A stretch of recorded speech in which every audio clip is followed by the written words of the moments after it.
दोस्तों, आप सभी का आयुष गोयल यूट्यूब चैनल पर स्वागत है। दोस्तों, हमारे चैनल को लाइक, शेयर और सब्सक्राइब करें और बेल आइकॉन को हिट करना ना भूलें ताकि आप सभी को सबसे पहले वीडियो का नोटिफिकेशन मिले। द कल्टिवा कलेक्टिव, चैप्टर 191। साधना की स्थिरता में दिन बीतते गए और ली शिमिंग ने हर कुछ दिनों में जियोफेंग में संप्रदाय व्यूह की देखभाल का अपना कर्तव्य फिर से शुरू कर दिया। IBM's 15 के भीतर ज्ञान के निरंतर आदान प्रदान से उनकी संरचनाओं की समझ भी बेहतर होती जा रही थी। कुछ समय बाद उसने काफी अच्छे कर्म संचित कर लिए, जिससे उसे एक बार फिर हिडन टेक्निक पवेलियन में जाने का विश्वास हो गया। गुप्त तकनीक मंडप के अंदर बहुत शांति थी, जहां कई साधक अपनी आवश्यक साधना तकनीकों की खोज कर रहे थे। ली शिमिंग हल्के से चलते हुए वरिष्ठ भाई लियू की परिचित आकृति को देखते हुए, साधकों की जीवन अवधि और गुप्त तकनीक मंडप में काम करने जैसे अनुकूल कार्य को देखते हुए यह स्वाभाविक ही था। जब तक किसी को आधार स्थापना में पदोन्नत नहीं किया जाता या वह सेवानिवृत्त होकर प्रगति करना बंद नहीं कर देता, तब तक अधिकांश साधक गुप्त तकनीक मंडप में ही रहते। वरिष्ठ भाई लियू, ली शिमिंग ने मुस्कुराते हुए लियू का अभिवादन किया, जो विचारों में खोए हुए लग रहे थे। आपकी पहचान जेड डिस्क, आप कौन सी साधना तकनीक प्राप्त करना चाहते हैं? वही शब्द हमेशा की तरह सहजता से कहे गए। फिर भी जब लियू ने ली शिमिंग को देखा तो उसने उसे स्पष्ट रूप से पहचान लिया। आह श्रीमान ली, बहुत समय हो गया। वरिष्ठ भाई लियू ने चेहरे पर मुस्कान के साथ कहा। वरिष्ठ भाई लियू, मुझे आपको फिर से परेशान करना होगा, ली शिमिंग ने 10 आत्मा पत्थर सौंपते हुए कहा।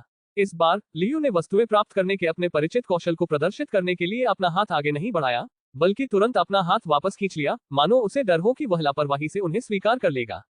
श्रीमान ली, क्या आप मेरे मुंह पर तमाचा नहीं मार रहे? बस कह दीजिए, अगर मेरे बस में हो तो मैं बिना किसी हिचकिचाहट के इसे पूरा करूंगा। वरिष्ठ भाई लियू ने आश्वासन से अपनी छाती थपथपाते हुए कहा। हिडन टेक्निक पवेलियन में उनकी स्थिर स्थिति से निश्चित रूप से यह संकेत मिलता था कि उन्हें कुछ समर्थन प्राप्त था। वह कुछ ऐसे रहस्यों को जानता था जो संप्रदाय के अधिकांश शिष्यों को नहीं पता थे, जैसे ली शिमिंग का यून के व्यापारिक घराने से टकराव, एक ऐसी स्थिति जिसे जनरल पीक के शिखर गुरु झाओ भी नहीं दबा पाए थे। इसका अंत यून परिवार के एक संस्थापक स्थापना साधक को स्वर्गीय सागर रेखा के तट की हमेशा के लिए रक्षा करने की सजा के साथ हुआ, और यून परिवार के सभी उच्च पदों पर बैठे लोगों पर मुकदमा चलाया गया और उन्हें बर्खास्त कर दिया गया। हालांकि लियू को यह नहीं पता था कि ली शिमिंग का समर्थन कौन कर रहा है, लेकिन वह निश्चित था कि यह बुजुर्गों में से ही कोई होगा। ऐसे शक्तिशाली व्यक्ति का पक्ष लेने से वह आत्मा पत्थर लेने का साहस नहीं कर सकता था, और वह 2 बार पहले ली शिमिंग से आत्मा पत्थर स्वीकार करने के बारे में सोचकर ही बेचैन हो गया। ली शिमिंग ने मुस्कुराते हुए 10 आत्मा पत्थरों को एक तरफ रख दिया, क्योंकि उन्हें बाहर निकालने के बाद उनका उन्हें वापस लेने का कोई इरादा नहीं था। मुझे एक ऐसी साधना तकनीक ढूंढनी है जो एक साथ कई काम करने की सुविधा दे। वरिष्ठ भाई लियू, मैं आपकी मदद के लिए आभारी रहूंगा, उन्होंने अनुरोध किया। एक साथ कई काम करना। वरिष्ठ भाई लियू एक क्षण के लिए झिझके और फिर समझाया, क्यूई शोधन क्षेत्र के दौरान साधकों को आधार स्थापना के लिए अपनी आत्मा और शरीर को निखारने की आवश्यकता होती है, जिससे दोनों के बीच सामंजस्यपूर्ण एकता प्राप्त हो सके। इसलिए गुप्त तकनीक मंडप में क्यूई शोधन क्षेत्र कौशलों में कोई भी एक साथ कई काम करने की तकनीक नहीं है। वरिष्ठ भाई लियू का कथन बिल्कुल निश्चित था। हालांकि वे गुप्त तकनीक मंडप का प्रबंधन करते हुए आलसी लग रहे थे, उन्होंने वहां मौजूद सभी चीज शोधन क्षेत्र तकनीकों के नाम और विवरण याद कर लिए थे। इसी ज्ञान के कारण ही वे वहां काम कर पाए। क्या इसका मतलब यह है कि अगर मुझे मल्टीटास्किंग तकनीक सीखनी है तो मुझे दूसरी मंजिल पर देखना होगा?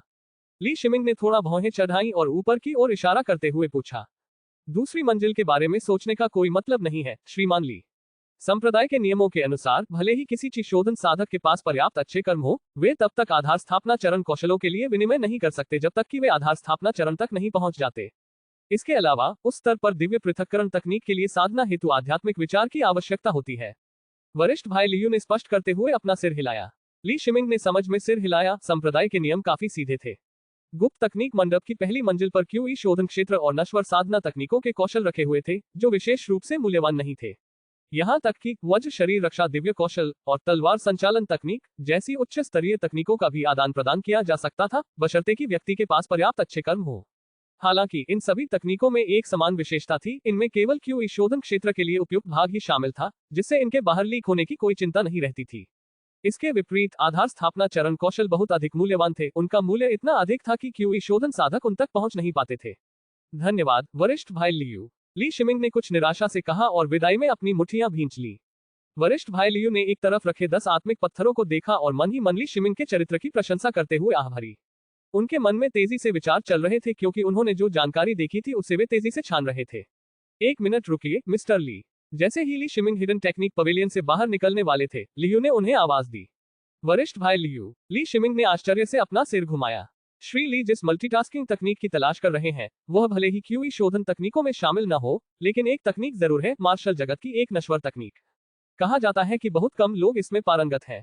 हालांकि चूंकि यह आत्मा को थोड़ा बहुत छूती है, इसलिए इसे गुप्त तकनीक मंडप में शामिल किया गया है। वरिष्ठ भाई लियू ने एक जगह की ओर इशारा करके समझाया। बोलने के बाद लियू पहले ही उस दिशा में चल पड़ा और ली शिमिंग तेजी से उसके पीछे चल पड़ा। जेड स्क्रॉल के रूप में संग्रहित कृषक तकनीकों के विपरीत जिस पुस्तक की वह तलाश कर रहा था, वह एक पुस्तक के रूप में संरक्षित थी। वरिष्ठ भाई लियू सही स्थान पर पहुंचे और आत्मविश्वास से एक पुस्तक उठाकर बताया कि वे गुप्त तकनीक मंडप की पहली मंजिल से कितने परिचित थे। उन्होंने पुस्तक ली शिमिंग को सौंप दी, जिन्होंने उसे लेने के लिए हाथ बढ़ाया। उभलेंगी युद्ध। ली शिमिंग ने धीरे से तकनीक का नाम पढ़ा। यदि वह नहीं जानता कि वह साधना जगत में है, तो वह सोच सकता था कि वह श्री जिन द्वारा तैयार की गई मार्शल आर्ट की दुनिया में पहुंच गया है। इस तकनीक का नाम एक संयोग मात्र था। जैसे ही उसने पन्ने पलटे, ताओवादी, बौद्ध और कन्फ्यूशियस धर्मग्रंथों से मिश्रित पाठ का एक बड़ा हिस्सा उसकी नजर में आया। ये स्पष्ट था कि लेखक साहित्यिक प्रतिभा का प्रदर्शन करना चाहता था, लेकिन सच कहूं तो ली शिमिंग जैसे व्यक्ति की नजर में, जिसने शाही परीक्षाओं में तीसरा स्थान प्राप्त किया था, ये कुछ हद तक दिखावटी लग रहा था। जाहिर है, एम्बेडेक्स्ट्रस कॉम्बैट वाकई एक साथ कई काम करने की तकनीक थी, लेकिन जिस व्यक्ति ने इस तकनीक के बारे में लिखा, उसने इसे वास्तविकता से कहीं ज्यादा रहस्यमय बना दिया। ताओवाद, बौद्ध धर्म और कन्फ्यूशियवाद के ज्ञान के बिना किसी को भी इस तकनीक को समझने में शायद ही कोई दिक्कत होगी। ये बताने की आवश्यकता नहीं है कि इसमें शामिल कई संकेत और शब्द प्रयोग गलत हैं, जिससे गलतफहमी पैदा होती है।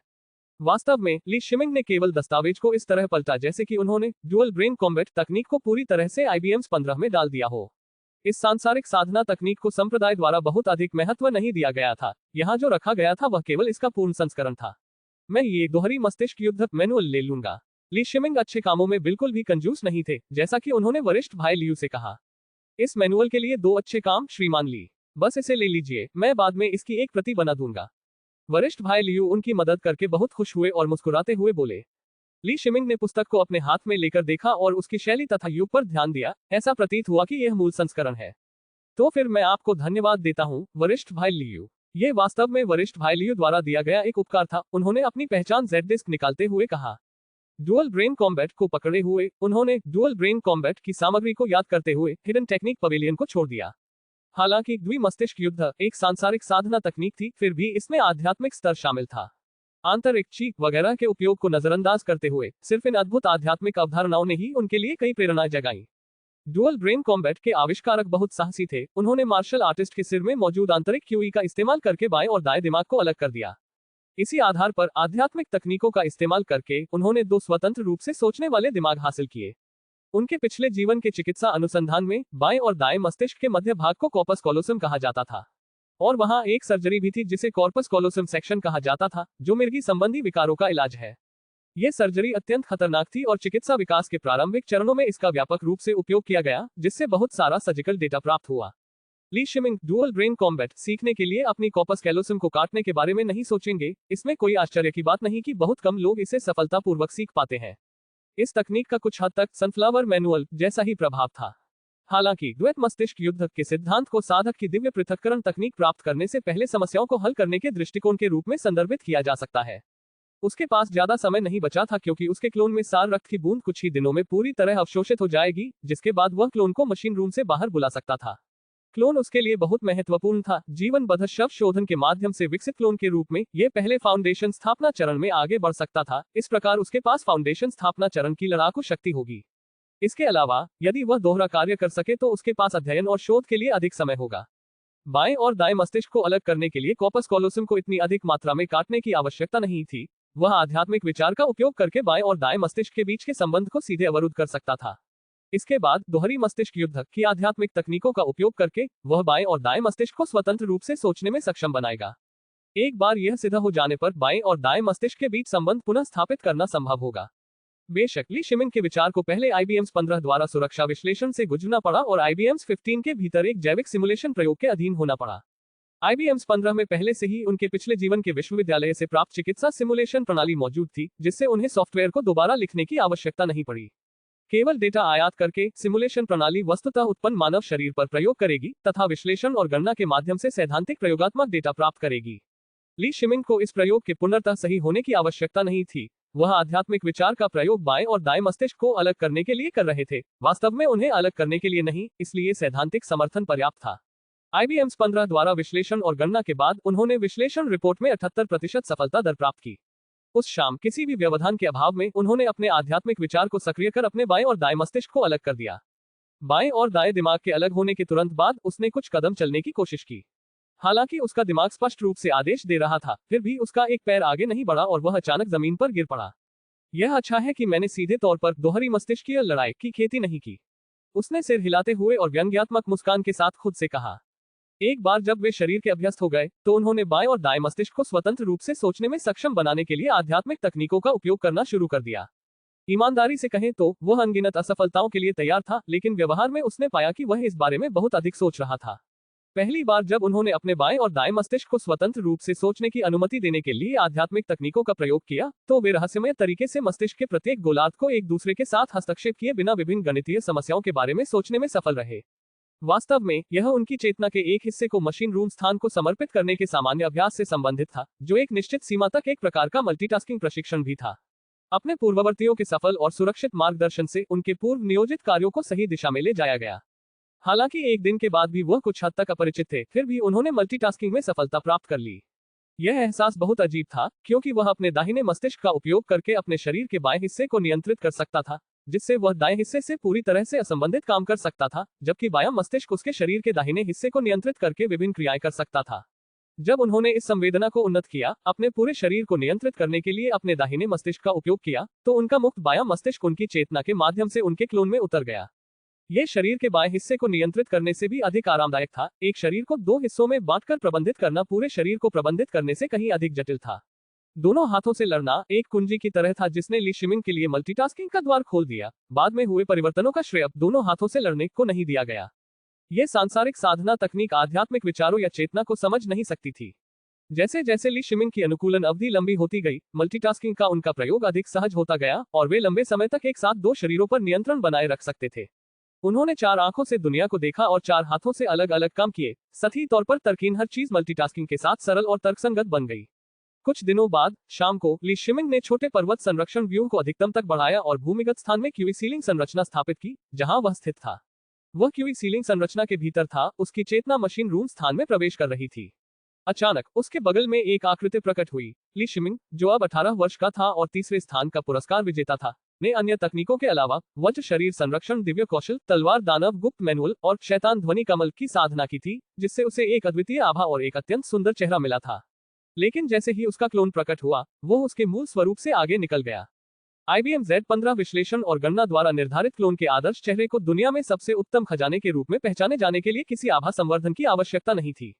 यह उल्लेख करने की आवश्यकता नहीं है कि क्लोन ने तलवार दानव, गुप्त मैनुअल की भी खेती की थी और ली शिमिंग की तुलना में कहीं अधिक श्रेष्ठ आत्मा थी, जिसने इसे एक अद्वितीय आकर्षण दिया। क्या मैं कुछ ज्यादा ही आगे बढ़ गया? ली शिमिंग ने अपने क्लोन को देखते हुए खुद से कहा। यार, क्या मैं सिर्फ तुम ही नहीं हूँ?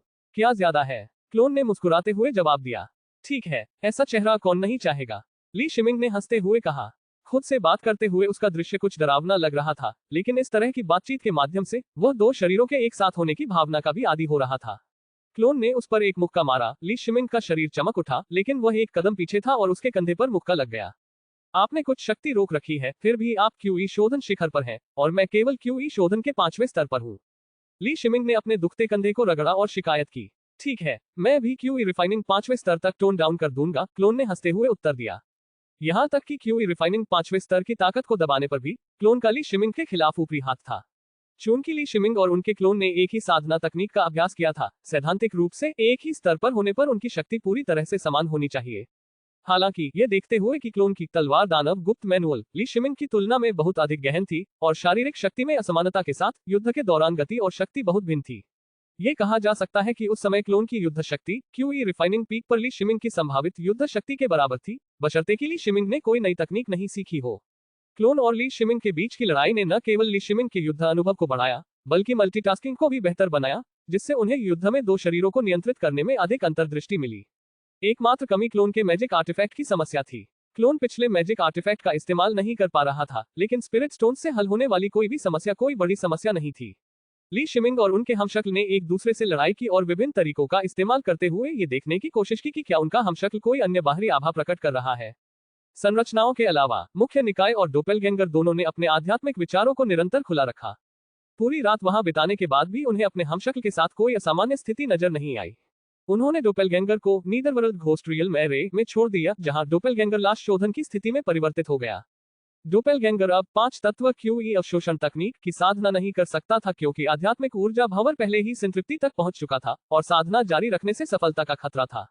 उन्हें अपने हमशक्ल को सफलता का प्रयास करने देने पर विचार करने से पहले कुछ विचारों की पुष्टि के लिए अभी भी थोड़ा और इंतजार करना था। इसके अलावा डोपेलगैंगर की सफलता को भी प्रयास करने से पहले अपनी सीमा तक पहुंचना आवश्यक था। डोपेलगैंगर की जीवन अवस्था वास्तव में अपनी सीमा तक पहुंच चुकी थी। शारीरिक बनावट, आध्यात्मिक शक्ति पैटर्न और आध्यात्मिक विचारों में क्यूई शोधन क्षेत्र के शिखर पर एक साधारण साधक से कहीं अधिक। हालांकि डोपेलगैंगर की लाश को परिष्कृत करने की स्थिति अभी तक चरम पर नहीं पहुंची थी। ली शिमिंग अपने डोपेलगैंगर की जीवित शव अवस्था से अच्छी तरह परिचित नहीं थे, लेकिन उन्होंने अपने निर्णय के अनुसार तब तक इंतजार किया जब तक कि शव शोधन शरीर भी अपने चरम पर नहीं पहुंच गया। उसके बाद ही उन्होंने उसके प्रमोशन पर विचार किया। और नीदरवर्ल्ड घोस्ट रियल मैरे के साथ लाश शोधन में तांबे की लाश की स्थिति के चरम तक पहुंचना कोई मुश्किल काम नहीं था और इसमें बहुत अधिक समय नहीं लगेगा। जैसे कि उसका अपना तांबे का शव था, वह पाताल लोक भूत क्षेत्र सरणी में नहीं रह सकता था, बल्कि हमेशा लाश के थैले के अंदर रहता था। ली शिमिंग ने तांबे की लाश को 3 साल से भी कम समय पहले प्राप्त किया था और ये पाताल लोक भूत क्षेत्र सरणी के प्रभाव में तांबे की लाश के प्रतीक तक पहुंच गई थी। उन्होंने हिडन ड्रैगन ट्रेडिंग हाउस से यू योंगन को संदेश भेजा कि वह सोने की विशेषता वाली एक उच्च श्रेणी की तलवार कलाकृति का ऑर्डर दे। रक्षात्मक जादू के उपकरण और इस तरह की चीजों पर विचार नहीं किया। यहाँ तक कि स्वर्ण विशेषता की उच्च श्रेणी की तलवार कलाकृति भी अस्थायी उपयोग के लिए थी, क्योंकि डोपेलगैंगर के फाउंडेशन स्थापना में उन्नति के बाद जिस चीज पर विचार करने की आवश्यकता थी वह या तो एक सुपर ग्रेट तलवार कलाकृति या एक आध्यात्मिक कलाकृति होगी। यद्यपि एक आध्यात्मिक कलाकृति लॉन्गस्वॉर्ड थी, लेकिन ये गैर स्वर्ण विशेषता थी जो डोपेलगैंगर के लिए विशेष रूप से उपयुक्त नहीं थी। रक्षात्मक कलाकृतियां न खरीदने का कारण ये था कि उच्च श्रेणी के रक्षा जादू उपकरण की रक्षात्मक शक्ति डोपेलगैंगर की त्वचा की रक्षात्मक शक्ति से मेल नहीं खा सकती थी, और यह भी बहस का विषय था कि क्या सुपर ग्रेड रक्षा जादू उपकरण अधिक मजबूत रक्षा प्रदान करता है। बेशक, हालांकि डोपेलगैंगर के पास कोई सुविधाजनक हथियार नहीं था, फिर भी वह किसी भी समय थर्ड ग्रेड स्वॉर्ड बेस का उपयोग कर सकता था, जो कि फाउंडेशन स्थापना के दौरान इस्तेमाल किए गए किसी भी आध्यात्मिक आर्टिफैक्ट की तुलना में बहुत अधिक शक्तिशाली था, सिवाय इसके कि ये दूर से हमला नहीं कर सकता था, बाकी सभी को पीछे छोड़ देता था। यू योंगन ने तुरंत जवाब दिया और ली शिमिंग को बताया कि व्यापारिक घराने के पास सोने की विशेषता वाली एक उच्च श्रेणी की तलवार कलाकृति है जो उनकी विशिष्टताओं को पूरा करती है, और वह इसे तुरंत भेज देंगे, जिसकी बिक्री कीमत 3000 स्पिरिट स्टोन होगी। 30 मिनट से भी कम समय के बाद ली शिमिंग को golden light breaking sky sword नामक उच्च श्रेणी की तलवार कलाकृति प्राप्त हुई, जो उच्च गुणवत्ता की थी। ली शिमिंग ने इसे परिष्कृत करने के लिए सीधे तौर पर ड्रैगन राइंग तकनीक का उपयोग किया। डोपेलगैंगर के साथ उनके संबंध की विशिष्टता ने उन्हें जादुई कलाकृतियों का परस्पर उपयोग करने की अनुमति दी, एक बिंदु जिसका उन्होंने प्रशिक्षण के दौरान अभ्यास किया था। चाहे वह मुख्य शरीर या डोपेलगैंगर द्वारा परिष्कृत जादुई कलाकृति हो, इसे दोनों शरीरों के लिए स्व परिष्कृत माना जाता था। एकमात्र अपवाद उनके संबंधित तृतीय श्रेणी तलवार आधार थे, जो शरीर के साथ विलीन हो गए तथा आत्मा के नहीं बल्कि शरीर के नियंत्रण को मान्यता दी। ली शिमिंग ने मुआवजे के रूप में यून परिवार से प्राप्त सुपर ग्रेड कवच को भी परिष्कृत किया, जिसे वज्र कवच कहा जाता है, जो संयोगवश उससे जुड़ा हुआ प्रतीत होता है। इस वज्र का बौद्ध वज्र से कोई संबंध नहीं था, बल्कि इसका नाम कवच में लगे वज्र क्रिस्टल नामक पदार्थ के नाम पर रखा गया था। जादुई कलाकृतियां बनाते समय कलाकृति निर्माता अपनी कृतियों का नामकरण करते थे, जिसे परिष्करण के दौरान उपयोग के विवरण के साथ जाना जा सकता था। इस वज्र कवच की विशेषता व्यापक सुरक्षा थी, जिसके 2 रूप थे, एक जो शरीर की करीबी रक्षा के लिए वस्त्र के भीतर फिट होता था, और दूसरा जो सक्रिय होने पर बढ़ी हुई सुरक्षा के लिए सिर, हाथ, पैर और अन्य भागों को पूर्ण कवच से ढक लेता था। अफसोस की बात है कि क्यूई शोधन 5वें स्तर की वर्तमान ताकत के साथ वज्र कवच आध्यात्मिक शक्ति को समाप्त करने से पहले केवल 10 सेकंड तक ही टिक सकता है। डोपेलगैंगर अभी इसका उपयोग कर सकता था, हालांकि इसकी प्रभावशीलता न्यूनतम थी क्योंकि डोपेलगैंगर की रक्षा इतनी मजबूत थी कि ली शिमिंग को इस बात पर गहरा संदेह था कि क्या सुपर ग्रेड वज्र कवच की रक्षा डोपेलगैंगर से मेल खा सकती है। ली शिमिंग के पास एक और महत्वपूर्ण मुद्दा था, जो कि फाउंडेशन स्थापना तकनीक से संबंधित समस्या थी। वह मुश्किल समय के लिए तैयारी करने का आदी था। वह खुद अभी फाउंडेशन एस्टेब्लिशमेंट स्टेज तक पहुंचने से बहुत दूर था, लेकिन उसका हमशक्ल पास ही था। डोपेलगैंगर की क्षमताओं को देखते हुए वह सामान्य फाउंडेशन स्थापना तकनीकों पर विचार नहीं करेगा, लेकिन वर्तमान में वह उस चरण के लिए बुनियादी तकनीकों तक भी नहीं पहुंच सकता है। उन्होंने इस मुद्दे को सुलझाने को प्राथमिकता दी, अन्यथा भले ही डोपेलगैंगर फाउंडेशन स्थापना तक आगे बढ़ गया हो, लेकिन उसके पास आगे बढ़ने के लिए प्राथमिक साधना तकनीक नहीं होगी। उच्च स्तरीय व्यू रचना गुरु बनने के बाद वह अपने संप्रदाय से एक आधार स्थापना तकनीक प्राप्त करने के बारे में सोच रहा था, क्योंकि वह व्यू रचना का ज्ञान तेजी से सीख रहा था। आजकल उसका व्यू रचना तारा प्रकाश सागर दोगुने से भी ज्यादा विस्तृत हो गया था। उसे लगा कि उच्च स्तरीय व्यू रचना गुरु का दर्जा प्राप्त करना क्यूई शोधन के 9वें स्तर तक पहुंचने की कोशिश करने से ज्यादा तेज हो सकता है। 5 तत्व क्यूई अवशोषण तकनीक की साधना करते समय जब वह पाताल लोक भूत क्षेत्र सरणी के भीतर शव शोधन की स्थिति में डोपेलगैंगर की ओर देख रहा था, तो उसे अंतर्दृष्टि की एक चमक महसूस हुई। नीदरवर्ल्ड घोस्ट रियल में रे से बाहर निकलने पर डोपेलगैंगर घोस्ट डोमेन वातावरण को छोड़ने पर एक मानव में परिवर्तित हो गया। बहुत आभारी हूँ साथी, ली शिमिंग ने मुस्कुराते हुए कहा। आपकी मदद करना अपनी मदद करना है। उस हमशक्ल की सुंदर मुस्कान इतनी चमकदार थी कि उसे सीधे देखना मुश्किल था। ली शिमिंग को अभी अभी अंतर्दृष्टि का एक झटका लगा था, यह महसूस करते हुए कि वह और डोपेलगैंगर दोनों 5 तत्व क्यूई अवशोषण तकनीक की साधना कर रहे थे और दोनों क्यूई शोधन क्षेत्र से संबंधित थे। अवतार एक स्वर्गीय आत्मा मूल का था, जिसकी साधना गति 100 थी, जबकि मुख्य शरीर की साधना गति केवल 38.79 थी। चूंकि अवतार अब आध्यात्मिक ऊर्जा भंवर की आध्यात्मिक शक्ति को नहीं बढ़ा सकता था, इसलिए 5 तत्व क्यूई अवशोषण तकनीक की साधना से उत्पन्न आध्यात्मिक शक्ति को मुख्य शरीर के आध्यात्मिक ऊर्जा भंवर में प्रवाहित करना बेहतर था। आध्यात्मिक शक्ति अपने स्वामी को पहचानती है और सामान्य परिस्थितियों में इस विचार की व्यवहार्यता लगभग शून्य थी। यद्यपि आध्यात्मिक शक्ति साधक के शरीर में अत्यंत आज्ञाकारी होती है, ऐसा इसलिए है क्योंकि इसका संवर्धन स्वयं साधक द्वारा किया जाता है तथा इसमें साधक की अपनी आत्मा की छाप होती है। वही आध्यात्मिक शक्ति जब किसी अन्य साधक के शरीर में प्रवेश करती है तो अत्यधिक विनाशकारी आक्रमण बन जाती है। ली शिमिंग की आशा की किरण इस बात से जगी कि वह और उसका अवतार एक ही आत्मा साझा करते थे। अवतार की शव शोधन आत्मा मूलतः उसके अपने रक्त से अलग थी और अवतार की विशेष विशेषताएं भी। अब अवतार और मुख्य शरीर वास्तव में एक ही आत्मा साझा करते थे।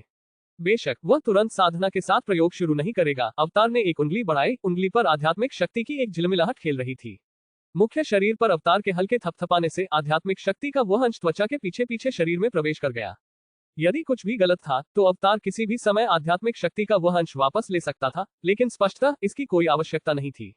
मुख्य शरीर के अंदर पहुंचने के बाद आध्यात्मिक शक्ति का यह अंश कोई विनाश नहीं करता था। हालांकि यह मुख्य शरीर की आध्यात्मिक शक्ति के साथ विशेष रूप से मेल नहीं खाता था। ऐसा इसलिए भी था क्योंकि अवतार की आध्यात्मिक शक्ति मुख्य शरीर की तुलना में कहीं अधिक तीव्र थी। मैं सचमुच बेवकूफ हूँ, मुझे ये बात अब क्यों सूझी? ली शिमिंग ने अपना सिर थपथपाते हुए खुद को डांटा। ऐसा लग रहा था कि वह भूल गया था कि पहले वह अवतार को कक्ष कक्ष से बाहर बुलाने की हिम्मत नहीं कर सकता था और मुख्य शरीर भी कक्ष कक्ष में प्रवेश नहीं कर सकता था। यद्यपि उसकी वर्तमान साधना गति काफी तेज थी, लेकिन रेन फेयर को देखकर, जो उससे केवल 1 वर्ष छोटा था तथापि पहले से ही क्यूई शोधन की 8वीं परत पर था, प्रतिभा में असमानता दिखाई दी। यदि वह इस अंतर को पाटने के लिए अपने अवतार का उपयोग कर सके तो अवतार की भूमिका अत्यंत महत्वपूर्ण होगी। एकत्रित आत्मा व्यूह ने व्यूह के भीतर निम्न श्रेणी की आत्मा शिरा से आध्यात्मिक ऊर्जा एकत्रित की। मुख्य शरीर और अवतार एक दूसरे के पीछे बैठे थे। 5 तत्व क्यूई अवशोषण तकनीक का एक साथ अभ्यास करते हुए ली शिमिंग को जल्दी ही एहसास हो गया कि उनकी और उनके अवतार की साधना गति के बीच कितना बड़ा अंतर था। उन्होंने और उनके अवतार ने धातु प्रकार की आध्यात्मिक ऊर्जा के 100 अंक अपने शरीर में प्रवाहित किए, जिनमें से मुख्य शरीर ने इसे 38 अंकों की आध्यात्मिक शक्ति में परिवर्तित किया, जिन्हें आध्यात्मिक ऊर्जा भावर में प्रवाहित किया जा सकता था। इसके विपरीत अवतार ने आध्यात्मिक ऊर्जा के सभी 100 अंकों को आध्यात्मिक शक्ति में परिवर्तित कर दिया, जिसे भावर में प्रवाहित किया जा सकता था। यही अंतर था, बहुत बड़ा अंतर। ऐसा लगता है कि यह अंतर दोगुने से भी अधिक है, लेकिन मुख्य पिंड विभिन्न तरीकों का उपयोग करके, यहाँ तक कि अपनी अवशोषण सीमा को भी पार करके अपने वर्तमान स्तर तक पहुंच गया था, जबकि अवतार 100 की अवशोषण सीमा होने के कारण इस स्तर पर स्थिर हो गया। 5 तत्व क्यूई अवशोषण तकनीक का उपयोग करके अवतार द्वारा रूपांतरित की गई समस्त आध्यात्मिक शक्ति को मुख्य शरीर की प्रणाली में प्रवाहित किया गया। ली शिमिंग ने महसूस किया कि आध्यात्मिक शक्ति के संचरण से उनकी शिरोबिंदु प्रभावित हुई है, लेकिन सौभाग्य से उन्होंने 2 शारीरिक शोधन तकनीकों का अभ्यास किया था, जिससे उनका शरीर अत्यंत मजबूत हो गया और क्यूई शोधन शिखर अवतार द्वारा प्रेषित आध्यात्मिक शक्ति का सामना करने में सक्षम हो गया। अवतार की आध्यात्मिक शक्ति और मुख्य शरीर की आध्यात्मिक शक्ति दोनों आध्यात्मिक ऊर्जा भावर में खींच ली गईं, जो एक क्षण के लिए डगमगाया लेकिन जल्द ही स्थिर हो गया। तभी उन्हें इस बात की पुष्टि हुई कि उनका विचार वास्तव में व्यवहार्य था। फिर भी उन्हें एक नई समस्या का सामना करना पड़ा। निम्न श्रेणी की आत्मा शिरा द्वारा उत्पन्न आध्यात्मिक ऊर्जा स्वयं उनके और उनके अवतार दोनों द्वारा एक साथ साधना का समर्थन करने के लिए पर्याप्त नहीं थी। IBM 15 की गणना के अनुसार इस बार की खेती ने उसकी खेती की गति को लगभग 92.12 तक बढ़ा दिया। सिद्धांततः 100 जोड़ 38.79 का योग 138.79 होना चाहिए, और कुछ नुकसान को ध्यान में रखते हुए भी ये केवल 92.12 नहीं होना चाहिए। बेशक ये साधना गति किसी स्वर्गीय आत्मा मूल वाले व्यक्ति से लगभग अप्रभेद्य थी, लेकिन वह अभी भी संतुष्ट नहीं था। उनके पास एक क्यूई शोधन शिखर साधक था जिसके पास एक स्वर्गीय आत्मा मूल था, लेकिन वास्तविक परिणाम उनकी अपेक्षाओं के अनुरूप नहीं था। 9 चोटियों में व्याप्त समृद्ध आध्यात्मिक ऊर्जा के बारे में सोचते हुए ऐसा लगा कि वह उनके भीतर एक गुफा भवन के लिए आवेदन करने का प्रयास कर सकता है। साधना समाप्त करने के बाद अवतार पाताल लोक भूत क्षेत्र सरणी के भीतर शव शोधन में वापस लौट आया, जबकि ली शिमिंग का मुख्य शरीर संप्रदाय की 9 चोटियों की ओर बढ़ गया। 9 चोटियों पर पहुंचकर स्वाभाविक रूप से सबसे पहले जूनियर मास्टर जुगे का आना स्वाभाविक था। वह सीधे मामलों के मंडप की ओर बढ़ा, इस डर से कि वहां के क्यूई रिफाइनिंग भाइयों के पास ऐसे मामलों से निपटने का अधिकार नहीं होगा जिससे और भी जटिलताएं पैदा हो सकती हैं। जूनियर मास्टर झूगे, मैं आपको फिर से परेशान करने के लिए यहाँ हूँ। ली शिमिंग ने स्पिरिट मैकेनिज्म मंडप में प्रवेश किया और झुककर अभिवादन किया। ऐसा तो नहीं हो सकता कि आप हाई लेवल एरे मास्टर परीक्षा के लिए आवेदन कर रहे हो, है ना? जूनियर मास्टर झूगे ने मजाक में कहा। बेशक वह मजाक कर रहा था। अगर उच्च स्तरीय एरे मास्टर बनना इतना आसान होता तो संप्रदाय को ऐसे मास्टरों की कमी से सिरदर्द नहीं होता। मैं इसके बारे में 2 साल बाद बात करूंगा। मैं यहाँ ये जानने आया हूँ कि क्या मैं एक इंटरमीडिएट एरे मास्टर के रूप में 9 चोटियों में एक गुफा हवेली के लिए आवेदन कर सकता हूँ। ली शिमिंग ने हाथ फैलाते हुए कहा। जूनियर मास्टर झूगे ने 2 साल इंतजार करने की उनकी टिप्पणी को गंभीरता से नहीं लिया, ये सोचकर कि वह भी मजाक कर रहे हैं। हालांकि उन्होंने ली शिमिंग के अनुरोध पर ध्यान दिया, पहले तो एक पल के लिए ठिठक गए, फिर कुछ देर तक विचार किया। ईगल बीक द्वीप आपकी निजी संपत्ति है, इसलिए सिद्धांततः आप किसी अन्य गुफा भवन के लिए आवेदन कर सकते हैं। जवाब में वह हंसा, फिर पूछा, आप ईगल बीक द्वीप पर तो अच्छी तरह से रह रहे हैं, फिर 9 पीक्स में गुफा भवन क्यों ढूंढ रहे हैं? यद्यपि ईगल बीक द्वीप पर स्पिरिट वेन कुछ हद तक निम्न स्तर की थी, फिर भी इसकी भौगोलिक स्थिति काफी अनुकूल थी। इसके अलावा ली शिमिंग की 3 आत्मा मूल बीजों से प्राप्त प्रतिभा के साथ वह निम्न श्रेणी की आत्मा शिरा उसके लिए पर्याप्त थी। खैर, मैं सोच रहा था कि काम करना ज्यादा सुविधाजनक होगा। 9 चोटियों में एक गुफानुमा हवेली होने से मैं संप्रदाय की बेहतर सेवा कर पाऊंगा। ली शिमिंग ने स्वाभाविक रूप से कोई ईमानदार जवाब नहीं दिया। ठीक है, मुझे भी इस बहाने पर यकीन नहीं है। मैं अफेयर्स पवेलियन को सूचित कर दूंगा और तुम वहां जाकर इसे संभाल सकते हो। जूनियर मास्टर झूगे ने हाथ हिलाकर कहा। जूनियर मास्टर, मैंने सुना है कि इंटरमीडिएट एरे मास्टर्स को स्पिरिट वेन के लिए आवेदन करने पर कुछ लाभ मिलते हैं। मुझे आश्चर्य है कि क्या मुझे एक मजबूत स्पिरिट वेन वाली गुफा हवेली मिल सकती है? ली शिमिंग ने कुछ शर्मिंदगी से पूछा। तुम इसी के लिए आए थे, है ना? इंटरमीडिएट एरे मास्टर्स के वाकई ऐसे ही फायदे होते हैं। क्या तुम कम ग्रेड स्पिरिट वेन मांग रहे हो? जूनियर मास्टर झूगे ने इशारा करते हुए और हंसते हुए सिर हिलाते हुए पूछा। क्या मैं कुछ और ऊंचा ले सकता हूँ? एक निम्न श्रेणी की स्पिरिट नस कुछ हद तक अपर्याप्त है। ली शिमिंग को पता था कि यह विनम्र होने का समय नहीं था और उन्होंने जल्दी से बातचीत शुरू कर दी। मैं समझ गया आपका क्या मतलब है। Intermediate array masters mid grade spirit when तक के लिए आवेदन कर सकते हैं। मैं इसके लिए फॉर्मेशंस पर रिसर्च को आधार मानूंगा। जूनियर मास्टर झूगे ने आइडेंटिटी जेड डिस्क पर ऑपरेशन करते हुए कहा। मध्यवर्ती व्यू गुरुओं के लिए संप्रदाय के लाभ काफी थे, कुछ हद तक आधार स्थापना साधकों के समान। हालांकि ली शिमिंग ज्यादा समय तक मध्यवर्ती व्यू गुरु नहीं रहे थे और उन्होंने संप्रदाय में बहुत कम योगदान दिया था। यदि जूनियर मास्टर झूगे की मदद न होती तो ली शिमिंग अपने दम पर मिड ग्रेड स्पिरिट विंग गुफा हवेली के लिए आवेदन नहीं कर पाते। ली शिमिंग फिर मुड़े और सीधे मामलों के मंडप में चले गए, जहां उनकी मुलाकात एक क्यूई शोधन साधक से हुई जिसे वे पहचान नहीं पाए। फिर भी उसने स्पिरिट पत्थरों से रास्ता खोला, 10 स्पिरिट पत्थर निकाले और उन्हें प्रभारी साधक को सौंप दिया। चूंकि आप आधिकारिक तौर पर संप्रदाय के 9 शिखरों में से किसी में भी शामिल नहीं हुए हैं, इसलिए आप जिस गुफा भवन को चुन सकते हैं वह केवल इसी सीमा के भीतर है। अपनी पसंद चुने। प्रभारी साधक ने आत्मा के पत्थरों को स्वीकार किया और क्षेत्र को दर्शाने वाला एक होलोग्राफिक मानचित्र प्रदर्शित किया। क्योंकि इसे 9 चोटियों की सीमा के भीतर स्थापित किया गया था तथा यह एक मध्यम श्रेणी की आत्मा शिरा गुफा हवेली थी, इसलिए इसमें चुनने के लिए ज्यादा विकल्प नहीं थे। होलोग्राफिक मानचित्र पर केवल 30 गुफा भवन थे, जो आकाश में तारों की तरह बिखरे हुए थे। क्या बड़े भाई के पास कोई सुझाव है? ली शिमिंग ने 30 गुफाओं वाली हवेलियों को देखा। पहले तो वह दुई पीक पर स्थित एक हवेलियां चुनना चाहता था, लेकिन दुई पीक पर खाली हवेलियां स्पिरिट मैकेनिज्म पवेलियन के बहुत पास देखकर वह उन्हें और नहीं चुनना चाहता था। उच्च स्तरीय एरे मास्टर्स के इतने करीब होने के बावजूद अलगाव के लिए संरचनाओं के साथ भी वह सुरक्षित महसूस नहीं कर रहा था। बात यह नहीं थी कि उसे जूनियर मास्टर जुगे की जासूसी की चिंता थी, बल्कि उसे उसके कई राजों की चिंता थी। अगर किसी उच्च स्तरीय एरे मास्टर ने गलती से कुछ असामान्य खोज लिया तो यह एक बड़ी समस्या बन जाएगी। शून्य शिखर पर स्थित यह गुफा भवन अभी अभी खाली हुआ है। पहले इसमें एक ची शोधन 9वें स्तर का वरिष्ठ भाई रहता था, जो दुर्भाग्य से बाहर ही मर गया। उसकी मृत्यु की पुष्टि हो चुकी है। ये गुफा भवन एक मध्यम श्रेणी के आत्मा क्षेत्र के पास है और इसका वातावरण उत्कृष्ट है। इसके अलावा आसपास के एक बड़े क्षेत्र में कोई दूसरा गुफा भवन नहीं है। प्रभारी साधक ने हल्के से इशारा किया। आत्मा पत्थर कभी भी व्यर्थ नहीं जाते थे, ये तथ्य कई बार सिद्ध हो चुका है। साधकों को मृत लोगों के गुफा भवनों के अशुभ होने के बारे में कोई अंधविश्वास नहीं था। वैसे भी एक सहस्राब्दी पुराने संप्रदाय में लगभग हर गुफा भवन के पूर्व मालिक की किसी न किसी समय मृत्यु हो चुकी थी। चलो इस गुफा हवेली के साथ चलते हैं। ली शिमिंग निर्णायक था, बोलते समय उसकी उंगली उस गुफा हवेली के स्थान पर हल्के से टैप कर रही थी। जून पीक पर ली शिमिंग एक बार फिर यहाँ आए और आश्चर्य की बात यह है कि इस बार जूनियर स्पिरिट प्लांट कल्टीवेटर की हैसियत से नहीं। गुफा आवास मुख्य शिखर से छोटे पर्वत जून पीक की उप शिखर पर स्थित था तथा गुफा आवास मध्य में स्थित था। ये वातावरण काफी विशेष था। पहाड़ का वह भाग जहां गुफा में निवास था अपेक्षाकृत सौम्य था, सिवाय एक छोटी सी चट्टान के जहां निवास स्थित था। इस प्रकार इस एकमात्र गुफा आवास को छोड़कर आसपास का पूरा क्षेत्र आत्मा क्षेत्र था। सौभाग्य से साधकों को पैदल चलने की आवश्यकता नहीं थी, अन्यथा गुफा में प्रवेश करना और बाहर निकलना काफी कष्टकारी होता। शुन पीक के स्पिरिट खेतों में अन्य लोगों द्वारा आसानी से प्रवेश नहीं किया जा सकता था। इन मध्यम श्रेणी के खेतों में उगाए गए स्पिरिट पौधे पहले से ही काफी मूल्यवान थे। मध्यम श्रेणी के खेतों से उत्पादित आध्यात्मिक औषधि का उपयोग प्रारंभिक चरण के फाउंडेशन स्थापना अमृत गोलियों के लिए कच्चे माल के रूप में भी किया जा सकता है।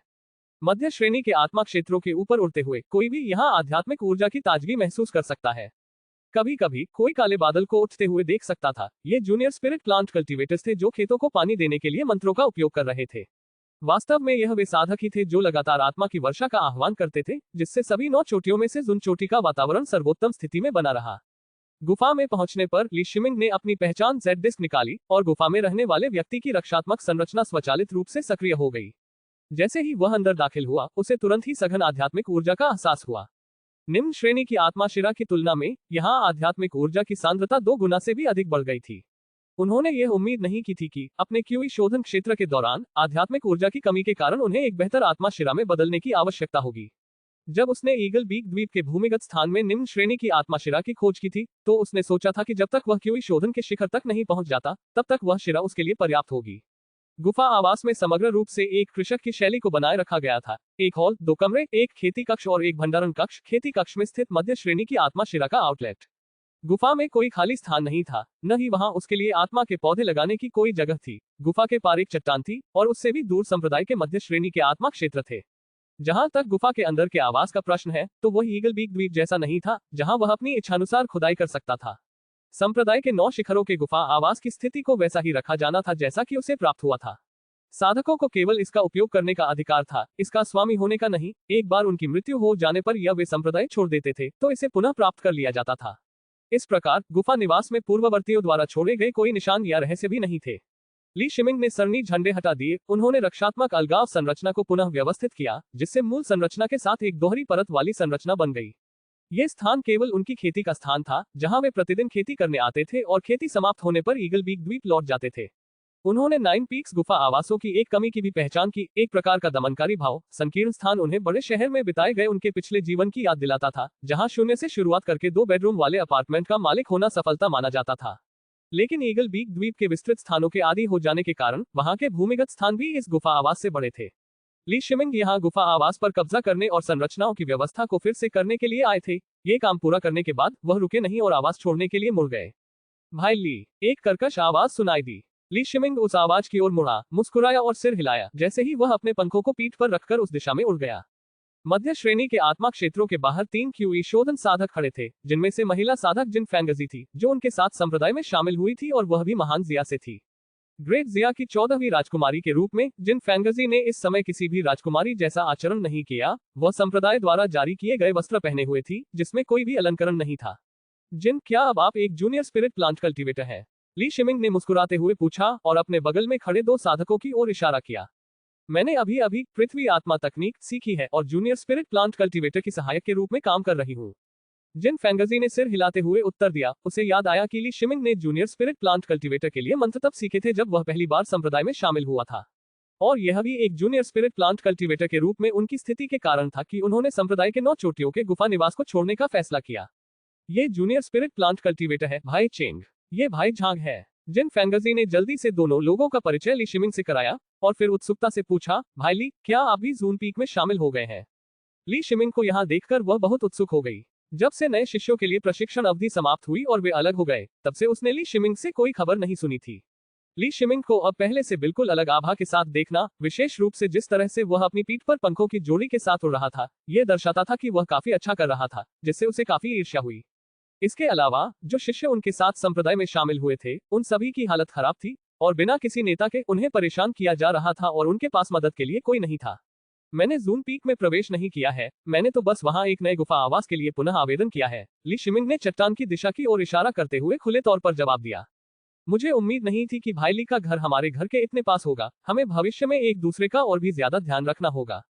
जूनियर स्पिरिट प्लांट कल्टीवेटर भाई चेंग, जो पहले चुप थे, फिर बोले। जब वह पहली बार ली शिमिंग से मिले तो उन्होंने महसूस किया कि ली क्यूई शोधन के 5वें स्तर पर थे, जो उनके अपने क्षेत्र के समान ही था।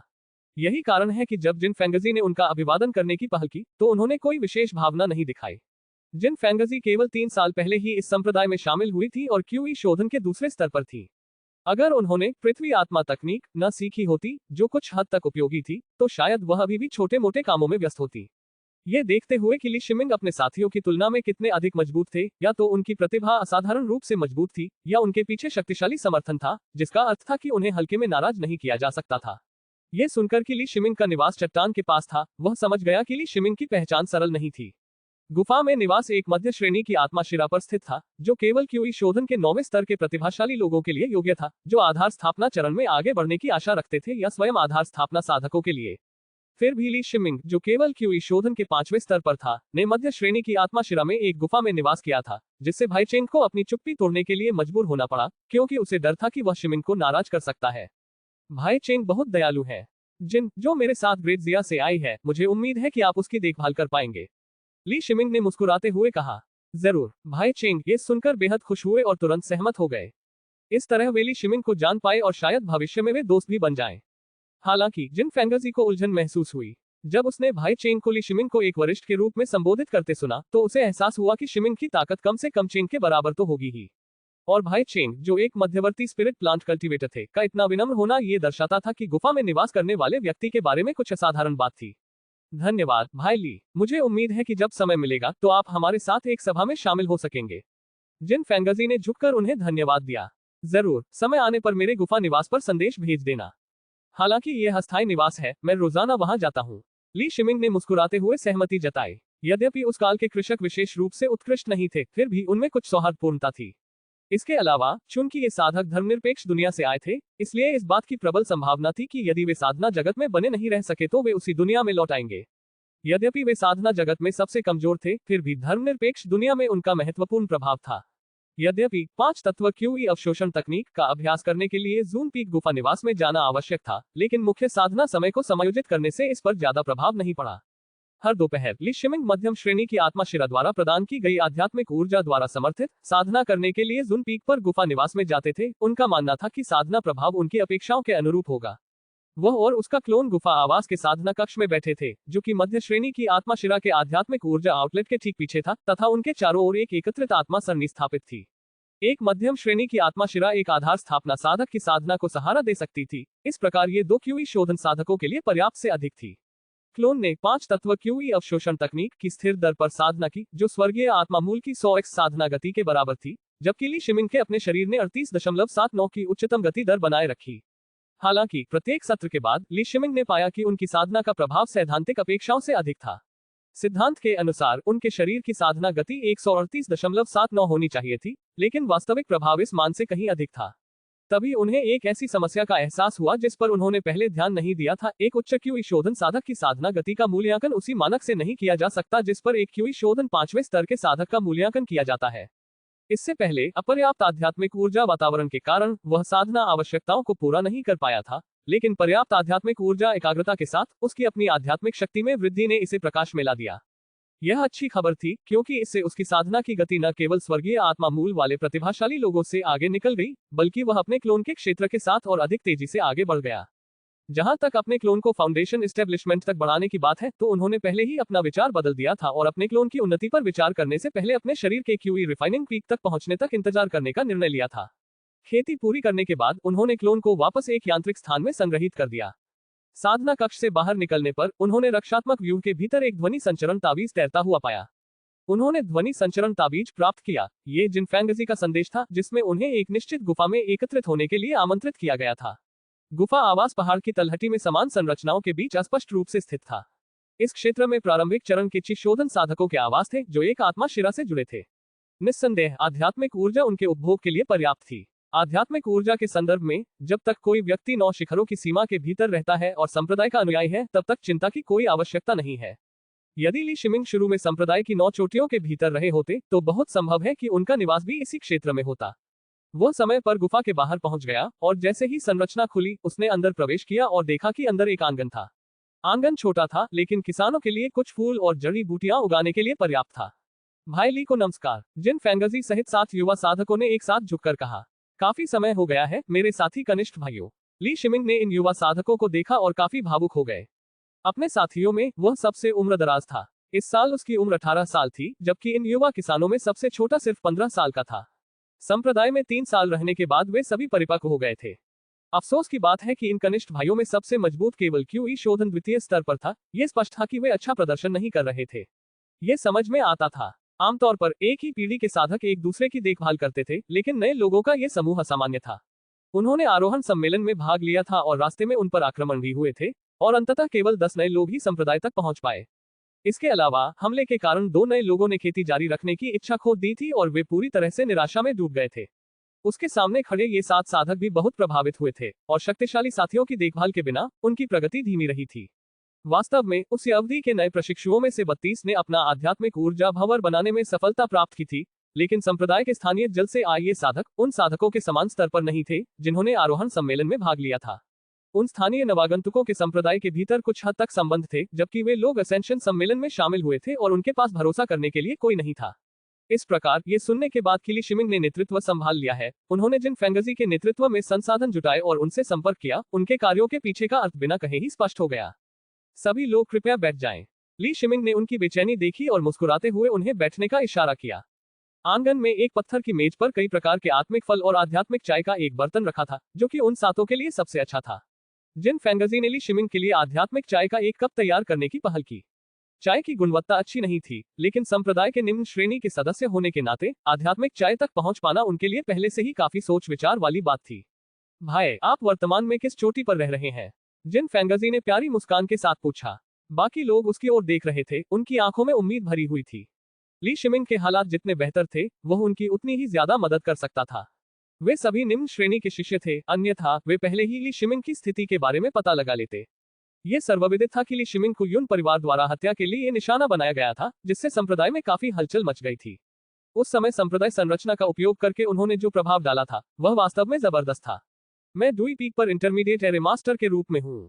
और आप? ली शिमिंग ने बिना कुछ छुपाए कहा, फिर बदले में पूछा। सातों ने अलग अलग अपनी अपनी परिस्थितियां बताईं। उनमें से 4 ने मुख्यतः ली शिमिंग के प्रभाव में स्पिरिट प्लांट कल्टीवेटर बनना चुना था, जबकि बाकी 3 अलग अलग शिखरों पर थे। चाहे स्पिरिट प्लांट कल्टीवेटर्स हो या अन्य पेशे, वे सभी अभी भी शुरुआती चरण में थे। ऐसा नहीं था कि वे अयोग्य थे, उनके लिए कोई आसान द्वितीयक साधना पेशा नहीं था। इसके अलावा उनकी अपनी आध्यात्मिक जड़ें स्वाभाविक रूप से कमजोर थी और जब वे संप्रदाय में शामिल हुए थे तब वे युवा थे, इसलिए ये 3 साल मुख्य रूप से सीखने पर केंद्रित थे। हम एक ही काल के सह अनुयायी हैं और अब जब मैं आपकी परिस्थितियों को समझ गया हूं, तो मेरे पास आपके लिए 2 विकल्प हैं। पहला, मैं आपको साधना में सहायता के लिए 20 अमृत गोलियां दे सकता हूं, जो आपको ची शोधन के चौथे स्तर तक पहुंचने के लिए पर्याप्त है।